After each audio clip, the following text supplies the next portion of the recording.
ఈ మధ్యకాలంలో ఎక్కడికి వెళ్ళినా పాత్రికేయ మిత్రులు కానీ రాజకీయ విశ్లేషకులు ప్రతి ముఖ్యమంత్రికి ఒక బ్రాండ్ ఉన్నది. మీరు 16 నెలలైన ముఖ్యమంత్రి అయ్యి మీరు ఏ బ్రాండ్ క్రియేట్ చేసుకోలేకపోతున్నారు ఎందుకు అని ప్రశ్నిస్తున్నారు. నేను చాలా సందర్భాలలో నవ్వి వదిలేసిన. ఎందుకంటే ప్రశ్న అడిగేవాళ్ళు నేను ఏ బ్రాండ్ కోసం ప్రయత్నం చేస్తున్నో వాళ్ళు అవగాహన చేసుకునే పరిస్థితుల్లో లేరు అని. మొట్టమొదటిసారి 2 రూపాయలకు కిలో బియ్యం ఇచ్చిన ఎన్టీ రామారావు గారు పేదవాడు తెల్లన్నం తిన్నప్పుడల్లా వారిని గుర్తు చేసుకుంటాడు.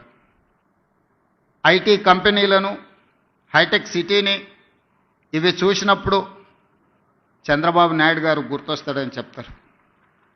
అదేవిధంగా జలయజ్ఞం వ్యవసాయాన్ని ప్రాధాన్యతగా తీసుకొని ఉచిత కరెంటు నుంచి సాగునీటి ప్రాజెక్టుల వరకు రైతుల సమస్యలను చర్చించినప్పుడు రైతు బాంధవుడుగా డాక్టర్ వైఎస్ రాజశేఖర రెడ్డి గారు గుర్తొస్తారు.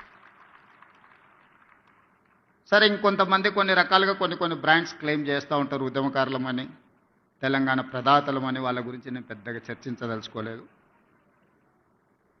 మరి మీరు ఏ బ్రాండ్ లేకుండానే అన్నోటీస్డ్ చీఫ్ మినిస్టర్గా మీరు రావడం పోవడం జరుగుతుందా అని చెప్పి విశ్లేషకులు, శ్రేయోభిలాషులు అడుగుతున్నారు. నేను ఒక మాట చెప్పదలుచుకున్న ఈ వేదిక మీద నుంచి విశ్లేషకులకు, విమర్శకులకు, ఈ రాష్ట్రంలో ఉండే ప్రజలకి, Young India is my brand.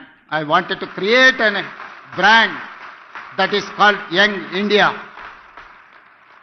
1000 సంవత్సరాల యంగ్ ఇండియా అనే title I have not created this title. Mahatma Gandhi has created this title 1921 నుంచి 1931 వరకు 10 years స్వతంత్ర పోరాటంలో ఒక పత్రికను నడిపిండి. ఆ పత్రిక పేరు young India. That was the voice of India.